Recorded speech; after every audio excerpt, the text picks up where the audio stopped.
देखिए, हमें कोई फंडिंग नहीं हो रही है। मैं पहले भी बता चुकी हूँ कि श्रवण कुमार निराला जी 20 साल से समाज में काम करते हैं। और मेरी बात करेंगे तो मेरे माँ का 2019 में हत्या हो गया है और मेरे पिताजी 2010 में डेथ हो गया है।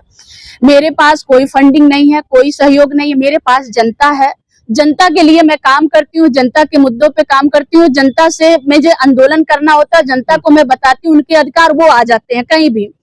मैं इस जो हमको 4 जिले मिले हैं, 4 जिले में 200 लोगों को जमीन देने की बात जो राष्ट्रपति महोदया जी के द्वारा कहा गया है, मैं इस आंदोलन को पूरे देश की आंदोलन बनाना चाह रही हूँ।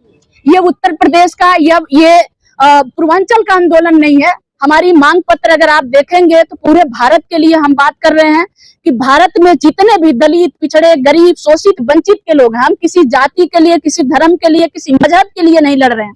जो गरीब है, जो शोषित है, जो वंचित है, सभी को शिक्षा समान मिलना चाहिए, सभी को चिकित्सा समान मिलना चाहिए।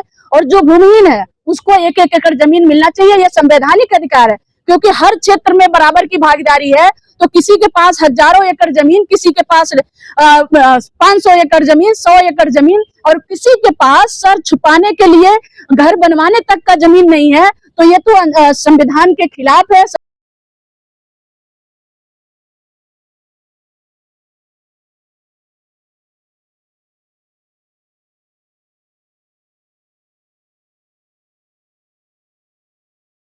सीमा जी, थोड़ा सा बताइए कि जो भूमिहीनों के लिए लोग आप लोगों ने आंदोलन किया था अम्बेडकर जन मोर्चा ने, उसमें क्या उपलब्धि, क्या सफलता आप लोगों को मिली है, तो थोड़ा दर्शकों को बताइए। आप दिल्ली आए हैं तो थोड़ा बताइए। सबसे पहले मैं मीडिया बंधुओं को और पत्रकार साथियों को, सोशल मीडिया के जितने भी हमारे साथी हैं, सभी को मैं दिल से धन्यवाद और आभार व्यक्त करती हूँ। क्योंकि जो भी सफलता मिला है, चाहे जो भी हमें सफलता के करीब हम पहुंचे हैं, तो मीडिया बंधुओं का, मीडिया साथियों का बहुत योगदान रहा है, जिसके लिए मैं बहुत बहुत आभार व्यक्त करती हूँ। अम्बेडकर जन मोर्चा की तरफ से, मैं अपने संगठन की तरफ से आभार व्यक्त करती हूँ।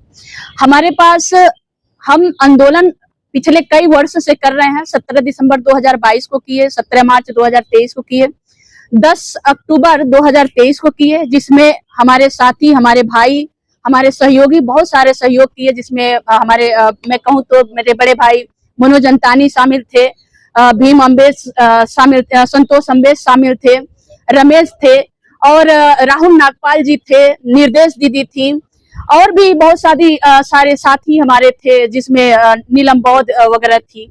मैं बाकी साथियों को किसका किसका मैं नाम लूं, जिन लोगों को नहीं ले पा रही हूं उनको माफी चाहती हूँ। हमारे जो भी मीडिया साथी थे, सभी लोगों ने सहयोग किया। और ये सभी साथी, इसमें से कुछ साथी हमारे पत्रकार, हमारे मीडिया के समता न्यूज के जो मनोज अंतानी हमारे बड़े भाई हैं, संतोष अम्बेश हैं, रमेश हैं, नीलम बौद्ध हैं, माननीय श्रवण कुमार निराला जी के साथ इस आंदोलन में उनके ऊपर भी झूठा आरोप लगा और वो भी जेल रहे, महीनों दिन तक जेल रहे। ये लड़ाई सिर्फ हमारी नहीं है, ये लड़ाई की जीत अगर हुई है तो हमारे मीडिया साथियों का भी जीत हुई है, उनके योगदानों का जीत है। आज हमारे पास ये एक लेटर है जो मैं जमीन की आंदोलन में लड़ रही थी, हमारे संगठन के तरफ से हमारे साथी लोग लड़ रहे थे, माननीय श्रवण कुमार निराला जी। ये आप देखेंगे कि श्रवण कुमार निराला जी लगातार, उनको कई बार 4 बार, 1 साल के अंदर 4 बार जेल में डाला गया। झूठा आरोप में लगा करके उनको प्रताड़ित करने की कोशिश की गई। हमारे घर को, हमारे भाई को भी उन्होंने उठा लिया, हमारे रिश्तेदारों को उठा लिया। लेकिन ये महामहिम राष्ट्रपति महोदया का ये लेटर है, जो आंदोलन हम लड़ रहे थे, संवैधानिक जमीन की लड़ाई हम मांग रहे थे कि 1-1 एकड़ जमीन मिलना चाहिए, तो इसमें 1-1 एकड़ जमीन देने के लिए कार्रवाई की आदेश महामहिम राष्ट्रपति महोदया ने दिया है और विशेष सचिव उत्तर प्रदेश शासन ने भी दिया है। तो इसलिए मैं सभी लोगों का आभार व्यक्त करती हूँ, मैं इस बात पे कि हमारे सभी लोगों ने साथ दिया है। और ये लड़ाई हमारा उत्तर प्रदेश के लिए या पूर्वांचल के लिए नहीं रहा है, हमारी ये लड़ाई पूरे देश के लिए, पूरे देश में, भारत के पूरे देश में जितने पिछड़े, दलित, शोषित, वंचित हैं, सभी के लिए लड़ाई है। हमारा मांग पत्र आप देखेंगे तो सभी के लिए है। अभी शुरुआत 4 जिले से हुआ है, 1 मंडल से हुआ है, तो इसलिए हम इस महामहिम राष्ट्रपति का भी आभार व्यक्त करते हैं। क्या कहा है अब महामहिम जी ने, क्या जवाब मांगा है या किस प्रकार से आपको क्या उम्मीद जगी राष्ट्रपति जी के लेकर से? देखिए, जिस तरह से हम लड़ाई, जब जमीन का हम लड़ रहे थे, तो जिस तरह से एक तरह से कहिए कि जो मौजूदा सरकार हम पे झूठा आरोप लगा करके हमको बार बार हमारे साथियों को, माननीय सरोज कुमार निराला जी को जेल भेजा, उनको घर तक सीज किया, हमें प्रताड़ित करने की कोशिश कर रहा था और हमारे मांग को खारिज करने की कोशिश किया। तो एक जिम्मेदार, मतलब भारत की संवैधानिक पद पे बैठी महामहिम राष्ट्रपति ने उसको संज्ञान में लेते हुए हमारे आंदोलन को उन्होंने संवैधानिक मांग बताते हुए उन्होंने कार्रवाई के आश्वासन दिया है। ये बहुत बड़ा हमारे लिए जीत है, पहली सीढ़ी का ये जीत है। ये तो जब अमेरिकन जन मोर्चा की पूरी टीम, पत्रकार लोग जेल में थे, उसके बाद योगी जी के लगातार बयान आ रहे थे, वो अखबारों में भी बड़ी प्रमुखता से छपे कि हम गरीबों को, भूमिहीनों को हम जमीन देंगे, आवंटन करेंगे, लेकिन वो सिर्फ अखबारी खबरें बनकर रह गई हैं। क्या किसी का ऐसा कोई सबूत मिला है, कोई आदमी ऐसा है जिसने कहा कि मुझे जमीन मिली है? नहीं, उन्होंने 4 नवंबर 2023 से लगातार जब हमारे साथी जेल में रहे, हमारे लोग बाहर आकर के आंदोलन करना शुरू किए, जिसमें राहुल नागपाल जी और दीदी निर्देश सिंह जैसे किसी तरह से बच करके जब दिल्ली में आए, प्रेस कॉन्फ्रेंस की, जब यहाँ के मीडिया साथी भी सवाल उठाने लगे, सामाजिक कार्यकर्ता भी सवाल उठाने लगे, तो माननीय मुख्यमंत्री योगी आदित्यनाथ जी लगातार हफ्तों दिन तक उन्होंने दलितों के बस्ती में जाकर के कार्यक्रम लगवा करके उन्होंने कहा कि हम जमीन देंगे, लेकिन उन्होंने ऐसा कुछ नहीं किया। उन्होंने जमीन देने की बात कही क्योंकि आंदोलन रोकने के लिए जो कार्यकर्ता, जो सामाजिक कार्यकर्ता लोग जमीन पे आंदोलन करने की, बड़ा आंदोलन करने का पूरा बनाया था, उसको शांत करने के लिए उन्होंने कहा जमीन देंगे, लेकिन अभी तक उन्होंने कोई जमीन नहीं दिया। क्या लग रहा है, राष्ट्रपति जी का जो बयान आया है, इसको भी वर्तमान सरकार मानेगी? बिल्कुल, मुझे लगता है, मुझे भरोसा है, उम्मीद है, क्योंकि संविधान के एक सर्वोच्च पद पे बैठे हुए ये भारत की प्रथम नागरिक का ये लेटर है और जिसकी बात सभी लोगों को मानना जरूरी है। मैं ऐसा मानती हूँ, ये संविधान कहता है, तो इसको मुझे लगता है कि सभी लोग मानेंगे, क्योंकि जो डीएम है, डीएम के तरफ से जो 4 जिले हैं, जिसमें कुशीनगर, देवरिया, महाराजगंज और गोरखपुर के डीएम लगातार माननीय सरोज कुमार निराला जी से वो संपर्क कर रहे हैं और 200 हर जिले से 200 लोगों के लिस्ट मांग रहे हैं। तो उम्मीद है कि महामहिम राष्ट्रपति महोदया ने कहा है, आदेश दिया है, तो इस पे कार्रवाई होगी। आपको ऐसा नहीं लगता कि जिस तरीके से उत्तर प्रदेश की, खासकर गोरखपुर की सरकार, उनके वहाँ के सांसद योगी आदित्यनाथ जी आप लोगों के ऊपर हमलावर हुए थे और पूरे आंदोलन को तहस नहस कर दिया गया, उसकी दिशा ही बदल दी गई, आप लोगों के ऊपर आरोप लगा दिए गए कि पैसे इकट्ठा कर रहे हैं, ठगी कर रहे हैं, और अखबारों में भी इस तरह की खबरें, न्यूज चैनल पर भी खबरें दिखाएगी। उसके बाद आपको लगता है कि वो आपके साथ में बैठकर इस विषय पर चर्चा करेंगे? तो ऐसा तो नहीं कि आपको गिरफ्तार करने के लिए कोई दूसरे षड्यंत्र रच रहे हो? देखिए, हम अम्बेडकरवादी हैं और संविधान में भरोसा रखते हैं। संविधान ही हमारे लिए सब कुछ है। उन्होंने जितना भी आरोप हम पे लगाए, आरोप कोर्ट में उनसे ऊपर ही कोर्ट भी है। हमारा संविधान से कोर्ट या पूरा भारत चलता है, तो संविधान कोर्ट में उन्होंने कोई भी आरोप, अब वो उनकी पावर है, उनके पास पावर है, सत्ता है, तो हमारे ऊपर एफआईआर लगवाए, हम पे झूठा, उन्होंने कहा भी था कि गला दबाकर जान से मारने की कोशिश की गई थी कमिश्नर कार्यालय पर गोरखपुर में, लेकिन एक भी फुटेज, एक भी फोटो, एक भी कोई एविडेंस कोर्ट में उन्होंने पेश नहीं कर पाए, क्योंकि ऐसा हम लोगों ने किया ही नहीं। तो वो झूठ तो हम पे आरोप लगा सकते हैं, लेकिन हम अम्बेडकरवादी हैं। हमने बाबा साहब से, अपने महापुरुषों से संघर्ष करना सीखा है और ये संघर्ष तो हम लगातार करते रहेंगे, तब तक करते रहेंगे जब तक हमारे लोगों को जमीन नहीं मिल जाती। आप पे जो मुकदमे दर्ज हुए हैं, जिनमें आप जमानत पर अभी चल रहे हैं, वो केस आप पे खत्म होगा या नहीं होगा? कोई आधिकारिक तौर पर कोई ऐसी बयान दिए गए हैं, नहीं दिए गए सरकार की तरफ से?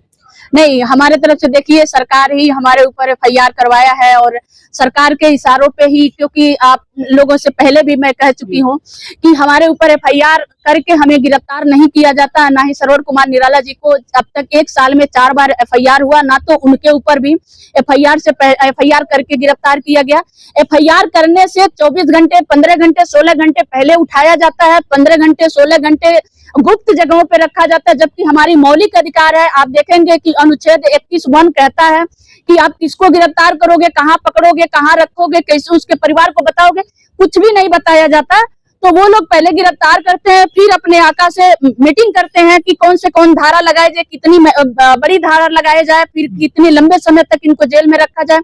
तो ये सब उनसे उम्मीद नहीं है, लेकिन कोर्ट पे भरोसा है, कोर्ट से उम्मीद है और संविधान से उम्मीद है कि संविधान और कोर्ट हमारे साथ न्याय करेगा। तो क्या लग रहा है जो आपने अभियान छेड़ा है गरीबों को भूमि दिलाने का, सफलता मिलेगी? क्या लग रहा है या फिर लटक जाएगा ये मामला, ठंडे बस्ते में डाल देगी सरकार इसको? देखिए, उन्होंने हम पे लगातार 1 साल में, वही कहूंगी कि 1 साल में 4 बार FIR किए, निराला जी को 4 बार जेल भेजे और 2-2 महीने, 1-1 महीने, 15-15 दिन वो जेल रहे हैं। उनका घर भी सीज कर दिया गया था। लेकिन श्रवण कुमार निराला जी कितनी भी परिस्थितियां आई, चाहे हमारे संगठन के कोई भी साथी अपने आंदोलन से, अपने लड़ाई से पीछे नहीं हटा है। तो कहीं ना कहीं हमें उम्मीद है कि कहीं ना कहीं कितना भी ये करेंगे, हम लड़ते रहेंगे। हम संविधान में विश्वास रखते हैं, तो हमें उम्मीद है कि जो राष्ट्रपति महोदया ने कहा है तो लोगों को जमीन जरूर मिलेगी। लेकिन क्या रूपरेखा है आंदोलन की? भूमिहीन लोगों के लिए जो आप आंदोलन कर रहे हैं, घर बैठेंगे, लोगों से मिलेंगे, क्या करेंगे? वो फाइनेंसिंग कहाँ से हो रही है आपको, फंडिंग? देखिए, हमें कोई फंडिंग नहीं हो रही है। मैं पहले भी बता चुकी हूँ कि श्रवण कुमार निराला जी 20 साल से समाज में काम करते हैं। और मेरी बात करेंगे तो मेरे माँ का 2019 में हत्या हो गया है और मेरे पिताजी 2010 में डेथ हो गया है। मेरे पास कोई फंडिंग नहीं है, कोई सहयोग नहीं है। मेरे पास जनता है, जनता के लिए मैं काम करती हूँ, जनता के मुद्दों पे काम करती हूँ। जनता से मुझे आंदोलन करना होता है, जनता को मैं बताती हूँ, उनके अधिकार वो आ जाते हैं कहीं भी। मैं जो हमको 4 जिले मिले हैं, 4 जिले में 200 लोगों को जमीन देने की बात जो राष्ट्रपति महोदया जी के द्वारा कहा गया है, मैं इस आंदोलन को पूरे देश की आंदोलन बनाना चाह रही हूँ। ये उत्तर प्रदेश का ये पूर्वांचल का आंदोलन नहीं है। हमारी मांग पत्र अगर आप देखेंगे तो पूरे भारत के लिए हम बात कर रहे हैं कि भारत में जितने भी दलित, पिछड़े, गरीब, शोषित, वंचित के लोग हैं, हम किसी जाति के लिए, किसी धर्म के लिए, किसी मजहब के लिए नहीं लड़ रहे हैं। जो गरीब है, जो शोषित है, जो वंचित है, सभी को शिक्षा समान मिलना चाहिए, सभी को चिकित्सा समान मिलना चाहिए। और जो भूमिहीन है उसको 1-1 एकड़ जमीन मिलना चाहिए। यह संवैधानिक अधिकार है, क्योंकि हर क्षेत्र में बराबर की भागीदारी है। तो किसी के पास हजारों एकड़ जमीन, किसी के पास 500 एकड़ जमीन, 100 एकड़ जमीन, और किसी के पास सर छुपाने के लिए घर बनवाने तक का जमीन नहीं है। तो ये तो संविधान के खिलाफ है, संविधान के हमारे मौलिक अधिकारों के खिलाफ है। तो इसलिए बाबा साहब की ये आंदोलन जो है, ये बाबा साहब की आंदोलन है। ये आंदोलन श्रवण कुमार निराला जी का नहीं है, अम्बेडकर जन मोर्चा का नहीं है। ये आंदोलन बाबा साहब का है। बाबा साहब ने कहा था कि शिक्षित बनो, संगठित बनो, संघर्ष करो। बाबा साहब ने कहा था, और मानवर कांशीराम साहब ने कहा था, जो जमीन सरकारी है वो जमीन हमारी है। तो आज सरकार में ही लोग बैठे हुए हैं जो हमारे जमीनों पे कब्जा किए हैं।